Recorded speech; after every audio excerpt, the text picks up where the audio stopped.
오늘은 세상절기로는 설날 연휴 기간이 있고 교회력으로는 변화산상주일, 예수님께서 산에 올라가서 제자들과 올라가실 때 흰옷의 광채의 모양으로 변하시는 산상변모주일입니다. 사실은 명절은 우리에게서 가장 즐거운 날이어야 하는데, 혹시 우리 성도님들의 가정에서는 명절날 얼굴 붉히고 좀 이렇게 불편한 일은 없으셨습니까? 다 행복하셨을 믿고 주의 이름으로 축복합니다.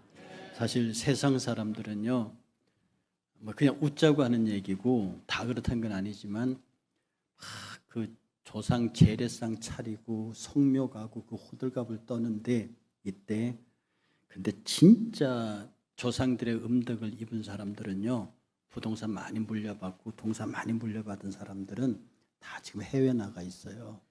네, 그 별로 물려받은 거 없는 사람들이 모여 앉아가지고 다 그렇다는 거 아닙니다. 다 그런 거 아닙니다. 일부 그런 사람이 있다는 뜻입니다.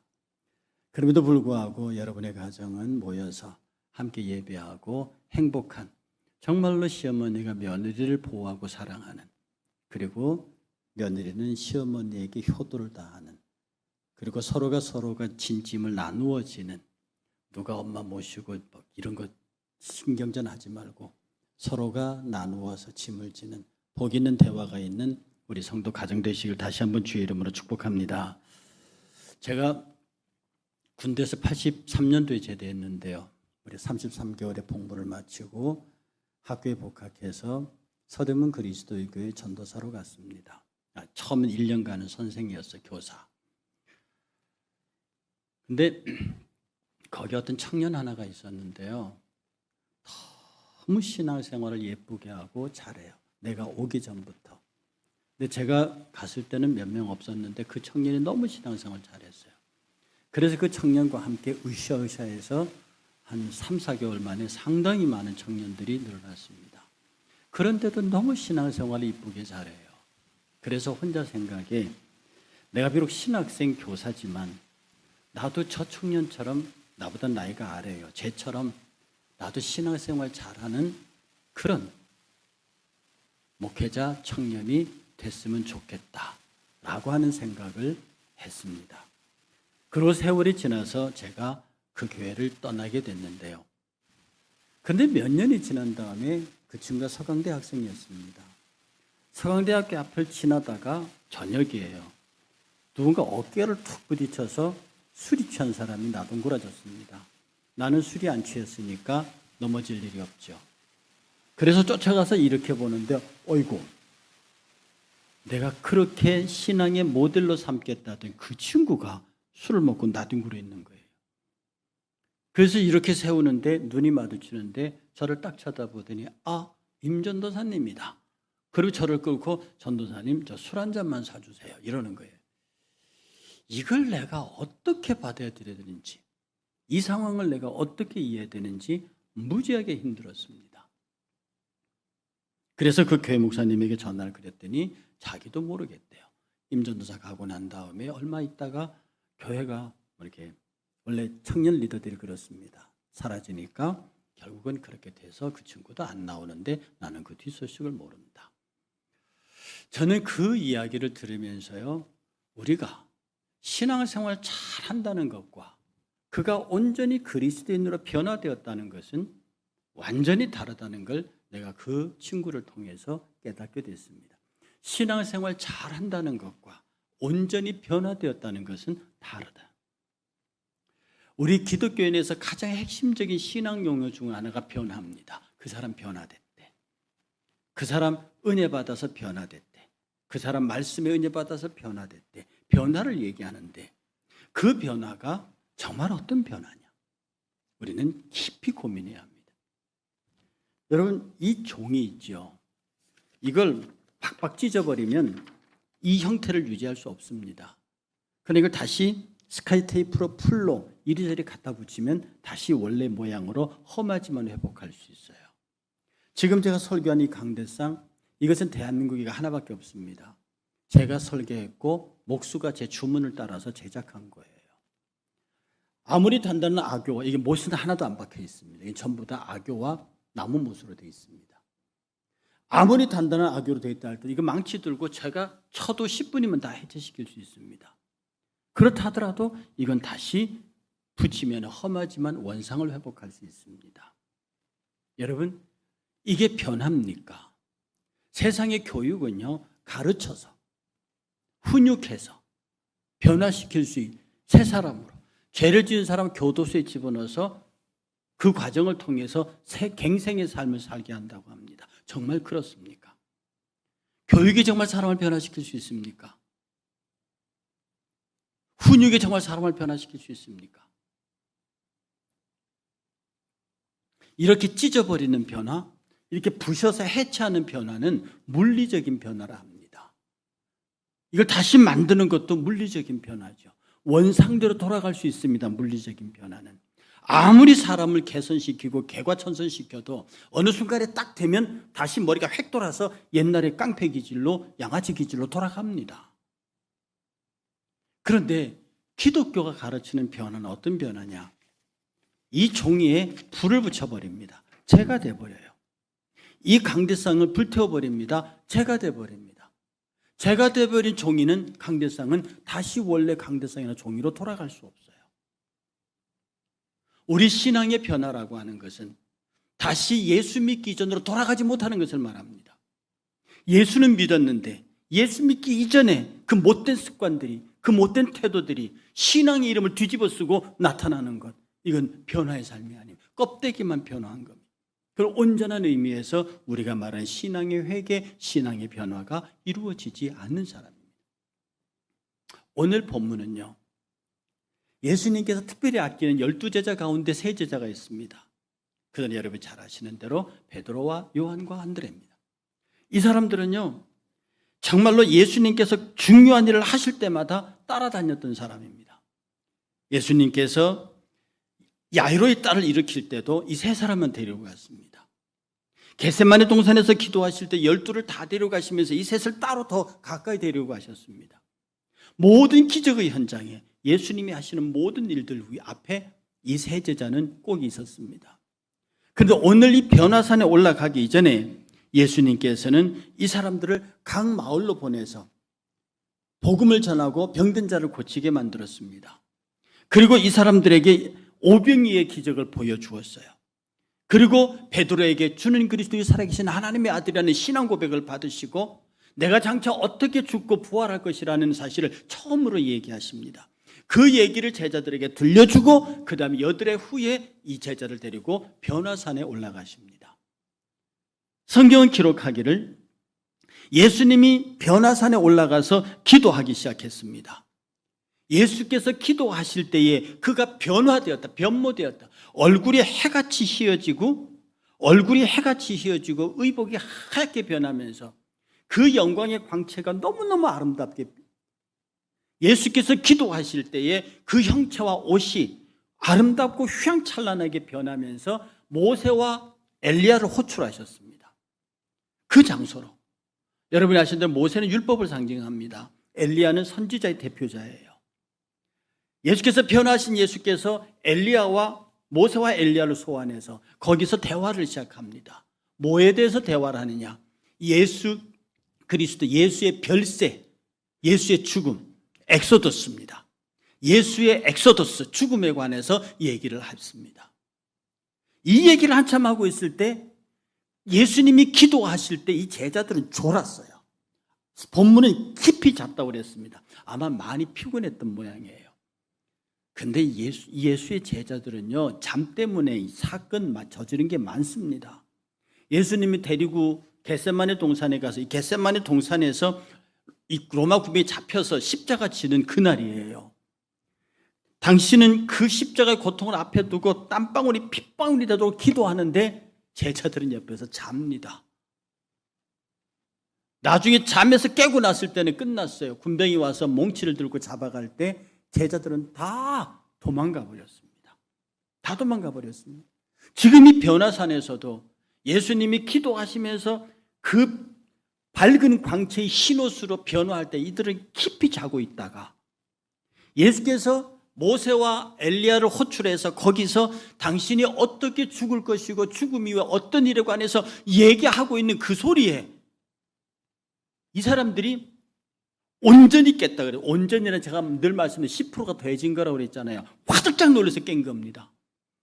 딱 깨보니까 예수님이 그 아름다운 광채로 변화해 있고 거기에 모세와 엘리야가 있는데 뭐라고 얘기하는지를 듣지를 못한 거예요. 이 사람들은 그 대화에 관심이 없는 거야. 모세가 나타났다는 사실에 유대인 제자들은 너무너무 반가웠습니다. 엘리야가 있다는 사실에 이 사람들은 막 흥분하기 시작했습니다. 그래서 말하기를 예수님 여기에다가 장막 3개를 짓고요. 하나는 당신을 위해서, 하나는 모세를 위해서, 하나는 엘리야를 위해서 장막 3개를 짓고 우리 여기가 조사온이라고 말합니다.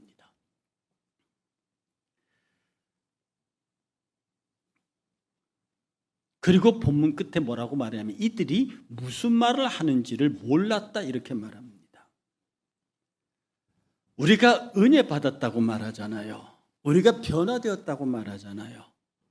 근데 은혜 받고 변화받은 사람들이 자기가 무슨 말을 하는지를 모르고 있는 사람들이 있다는 뜻입니다. 이 사람들은 이 화려한 광경을 보면서 이 3분을 위해서 장막을 짓겠다고 말하는 그들이 지금 자기들이 무슨 말 하는지를 모른다는 겁니다. 온전히 변화산의 은혜에 참여하지 못한 사람들은요, 변화의 껍데기는 보는데 변화의 알맹이는 없습니다. 저와 여러분들은 빛입니다. 그리고 소금입니다. 소금이 되려고 막 노력하는 사람들이 아니에요. 빛이 되려고 막 노력하는 사람들이 아니에요. 누가 빛이 될 수 있습니까? 감히 세상에서 누가 사람들의 소금이 될 수 있습니까? 그럴 인격과 그럴 능력을 갖춘 사람은 세상에 없습니다. 그런데 예수님께서 저와 여러분들 딱 찍어서 말하기를 너는 세상의 소금이다 이렇게 소금이다라고 하셨어요. 나는 감히 빛이 될 수 없는 줄 내가 누구에게 빛이 됩니까? 그런데요, 변화를 어설프게 경험한 사람들은요, 자기가 빛인 줄 알아요. 자기가 소금인 줄 알아요. 자기 힘으로 자기 능력으로 빛과 소금이 된 줄 안다고요. 그리고 주님 말씀하시기를 너희는 세상의 빛이다 그랬습니다. 너희는 세상의 소금이다 그랬다고요. 너희는 교회의 소금이 아니에요. 교회의 빛이 아니에요. 예수께서 우리를 너는 빛이다 하셨을 때 그냥 교회의 빛, 교회의 소금이 아니라 너희는 세상의 빛, 세상의 소금이라는 겁니다. 너희가 빛으로 만들었으니, 소금으로 만들었으니 세상 밖으로 나가라는 겁니다. 세상에 가서 거기에서 밝히 등경 아래 있지 말고 높이 들려서 빛을 비추고 녹아서 스며들어서 그들에게 소금이 되라는 거죠. 그런데 이 변화를 어설프게 경험한 사람들은, 자기가 무슨 말을 하는지를 모르는 사람들은 교회 안에서 성도들에게 빛이 되려고 합니다. 성도들에게 소금이 되려고 해요. 그러니 성도들의 빛과 소금이 된다. 성도들 앞에 자기 자신을 자랑하고 성도들을 책망하고 성도들을 함부로 합니다. 내가 왜 성도들에게 함부로 합니까? 내가 의로우니까. 내가 왜 성도들을 우습게 합니까? 내가 잘하니까. 나는 좋은 빛이고 좋은 소금이니까. 그렇지 못한 성도들 향해서 나는 그들의 빛과 소금이 되겠다는 겁니다.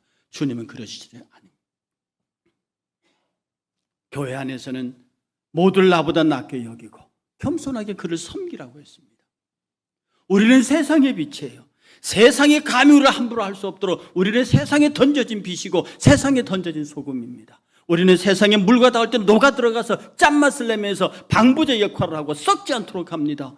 우리가 빛으로 세상에 던져졌을 때 우리는 높이 들려서 그들이 쳐다볼 수밖에 없는 등대 같은 빛이, 교회가 이 사명을 못했기 때문에 교회 안에서 소금들끼리 싸워서 내가 더 훌륭한 소금이면 내가 더 잘난 소금이라고 싸우는 바람에 교회가 세상 사람들의 조롱을 받기 시작한 겁니다. 더 이상 교회가 세상으로 빛을 비치지 못하고 세상에 모범이 되지 못하고 교회가 서로 내 잘나니 네 잘나니 하다가 오늘날 세상 사람들로부터 버림받는 교회가 되고 말았다는 사실입니다. 하나님 앞에 변화된 사람은요, 하나님 앞에 온전한 변화의 은혜를 누린 사람은요,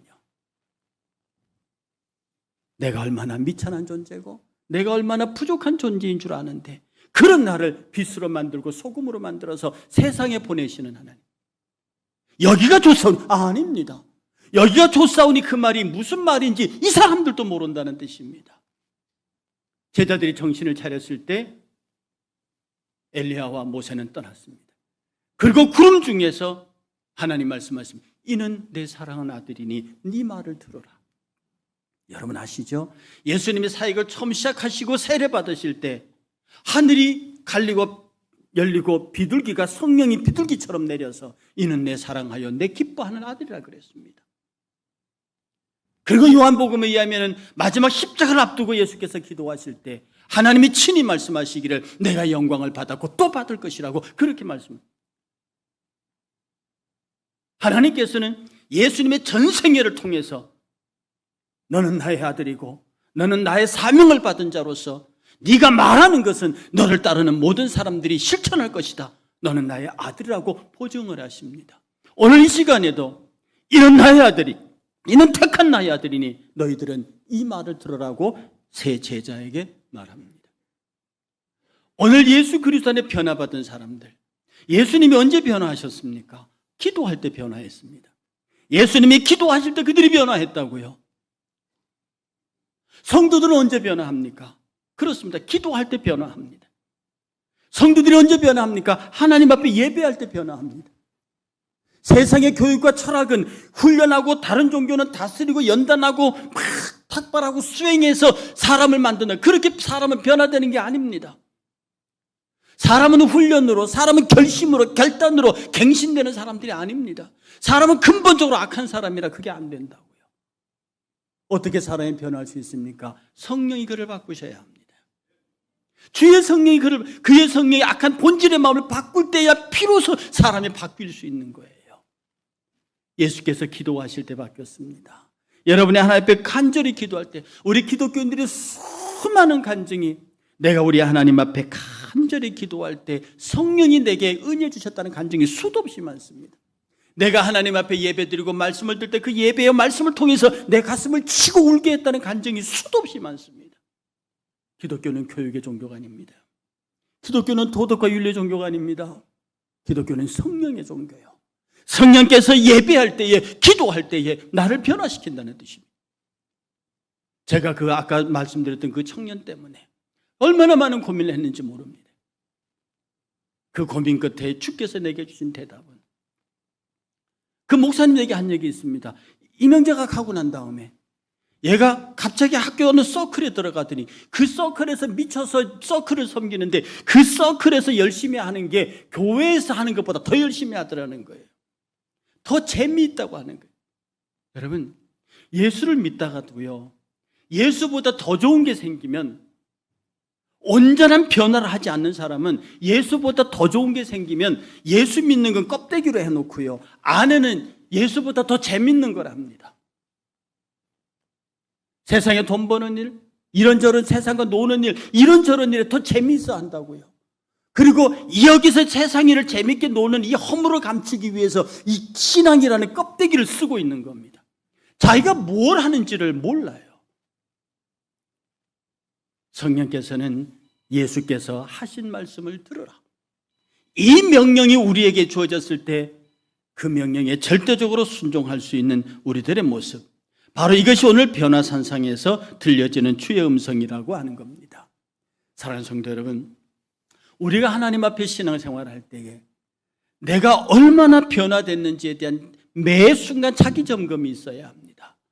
여러분, 교육으로, 훈련으로 여러분을 바꾸려 하지 마세요. 그게 바꿔진다면 기독교는 지금까지 존재하지 못합니다. 기독교는 영의 종교예요. 영으로 예민하지 아니하면, 영으로 눈을 뜨지 아니하면 사람들의 말에 휘둘립니다. 사람들이 가진 힘에 휘둘립니다. 그러나 영의 사람들은요, 하나님의 말씀에 순종하고 하나님 안에서 빛과 소금의 세상 역할을 감당하기 위해서, 내가 교회 안에서 빛과 소금이 아니라는 것은 남을 판단하지 않는다는 얘기입니다. 그러므로 변화된 사람은 교회 안에서 조용합니다. 교회 안에서는 변화된 사람은요, 모두를 축복하고 사랑하고 격려합니다. 그 말 이외에는 하지 않습니다. 그를 위해서 기도하고 그를 위해서 축복하고 격려하고 사랑하는 것. 판단하지 말라가 공연히 나오는 말이 아닙니다. 내가 소금일 때, 내가 누구의 소금일 때 판단하는 거예요. 내가 누구의 빛이라고 할 때 판단하는 겁니다. 누가 누구의 빛이 될 수 있고 누가 누구의 이 교회는 빛덩어리입니다. 이 교회는 소금덩어리예요. 우리 하나님이 빛된 자들을 모아서 소금된 자를 모아서 여기서 빛과 소금들이 예배하고 이 소금들이 세상으로 흩어지는 거예요. 명절은 우리 세상의 속으로 빛과 소금으로 들어가는, 하나님이 들어가라고 사람들을 모아주는 자리이기도 합니다. 우리 스스로 말입니다. 마음속으로 생각, 나는 세상의 빛이다. 나는 세상의 소금이다. 구름 속에서 하나님 말씀하시기를 이의 말을, 내 아들의 말을 들어라. 하나님의 말씀을 들었기 때문에 온전히 순종하는 자, 여러분의 마음속에 판단하는 마음이 들고, 여러분의 마음속에 정죄하는 마음이 들고, 여러분의 마음속에 미워하는 마음이 들면 이미 그 마음속에는 거짓의 영들, 예수 그리스도와 정반대되는 영들, 변화산의 변화에 반대되는 영들로 충만한 사람들입니다. 그러나 반대로 언제나 봐도 안타깝고, 언제나 봐도 귀하고, 언제나 봐도 사랑스럽고, 그러므로 내가 그들을 위해서 기도할 수밖에 없는 간절함을 내게 주신다. 이게 세상으로부터 변화된 사람의 모습입니다. 오늘 명절 아침에요, 이 많은 사람들과 함께 교제하던 여러분에게서 나는 세상의 빛이요 세상의 소금이다. 예수 그리스도가, 변화산에 변한 그 예수 그리스도가 내가 예배하고 기도할 때 나를 변화시키셨다. 변화한 나는 세상의 빛과 소금으로 그리스도의 말씀에 순종할 것이다. 나는 하나님 앞에서 사명을 받은 자로서 정말로 하나님께서 내게 주신 사명, 내가 걸어가야 그 길에 관해서 주님이 먼저 가신 그 십자가 길을 나도 걸어갈 것이다. 이 빛과 소금의 길을 걸어가게 하옵소서. 나도 변화된 자로서 변화된 자의 사명을 감당하게 하옵소서. 오늘 이 자리에 있는 모든 성도들에게 내가 남들에게 교회 안에서 누구의 소금이 되려 하지 말고 세상의 빛과 소금이 되어서 정말로 변화한, 예수 그리스도를 믿어 정말로 변화한 성도의 삶을 살아가시기를 주의 이름으로 간절히 축복합니다.